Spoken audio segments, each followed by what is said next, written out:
কেউ কোনো খোঁজ দিতে পারেনি আফসারার। তাই আজ বাধ্য হয়ে আমি আপনাদের কাছে এলাম। দয়া করে আমার ভাগ্নিকে খুঁজে দিন। আমার দিদি খুব কাঁদছে। একজন মন্দিরের পুরোহিতের এক নিঃশ্বাসে এমন কাতর আরতি শুনে ডিউটি অফিসার তৎক্ষণাৎ আফসারার মিসিং কেস লজ করে ফেলেন। পুলিশের তরফ থেকে সাই কৃষ্ণাকে আশ্বাস দেওয়া হয় তারা যত তাড়াতাড়ি সম্ভব আফসারাকে তার মায়ের কাছে ফিরিয়ে দেবে। কিন্তু গোটা সারুনগর থানা সেদিন ঘুণাক্ষরেও টের পায়নি যে খুনি নিজেই ভালো মানুষ সেজে তখন থানার ভিতরে বসে কুমিরের কান্না কাঁদছে।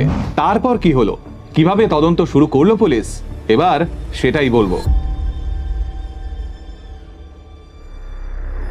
এক বয়স্ক অসহায় মায়ের কাছে তার হারিয়ে যাওয়া মেয়েকে ফিরে দেওয়ার জন্য উঠে পড়ে লাগে সারুনগর থানার পুলিশ।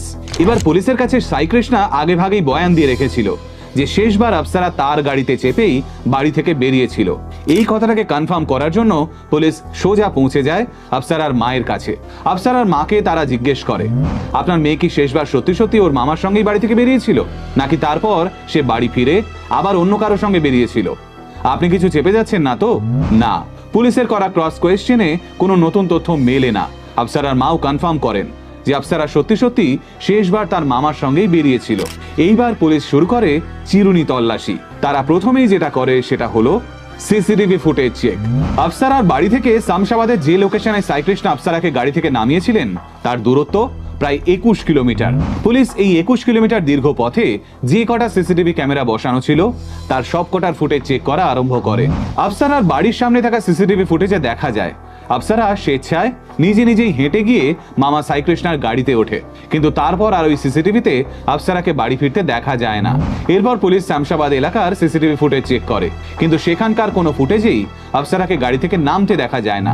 পুলিশ অনুমান করে হয়তো সাই কৃষ্ণা টেনশনে ভুল ড্রপ লোকেশন বলছে, তাই তারা শামশাবাদ এলাকার থেকে খানিকটা এগিয়ে গিয়ে সেখানকার বিভিন্ন ফুটেজে আফসারাকে খোঁজার চেষ্টা করে। কিন্তু আশ্চর্যজনকভাবে কোনো সিসিটিভি ফুটেজেই আফসারার দেখা মেলে না। কিন্তু সেটা কিভাবে হয়? একটা জলজ্যান্ত মেয়েকে তার মামা গাড়ি থেকে নামালো, আর তারপরেই কি সেই মেয়েটা হাওয়ায় ভ্যানিশ হয়ে গেল? এই প্রশ্নের উত্তর খোঁজার জন্যই পুলিশ সিদ্ধান্ত নেয় পুরোহিত আইয়াগেরি সাই কৃষ্ণাকে থানায় ডেকে জিজ্ঞাসাবাদ করার। সাই কৃষ্ণা থানায় আসেন, আর পুলিশ যে মুহূর্তে সিসিটিভি ফুটেজের তথ্যটা ওর সামনে তুলে ধরে সঙ্গে সঙ্গে সাই কৃষ্ণা ঘাবড়ে যায়, কারণ সে হয়তো পুলিশের সিসিটিভি ফুটেজ চেক করার বিষয়টা ধারণাও করতে পারেনি। এবার ঘাবড়ে যাওয়ার ফলে সাই কৃষ্ণার বয়ান বদলাতে শুরু করে। সে কখনো বলে আফসারাকে সে শামশাবাদে নয়, তেরুমাঙ্গা স্টপেজে নামিয়েছিল, আবার কখনো বলে আফসারাকে সেদিন বাইকে করে একটা ছেলে নিতে এসেছিল। পুলিশ বুঝতে পারে সাই কৃষ্ণা গল্প বানাচ্ছে, তাই তারা সাই কৃষ্ণাকে কড়া ডোজ দেওয়া চালু করে। আর পুলিশের কড়া ডোজের মানে আপনারা তো জানেনই।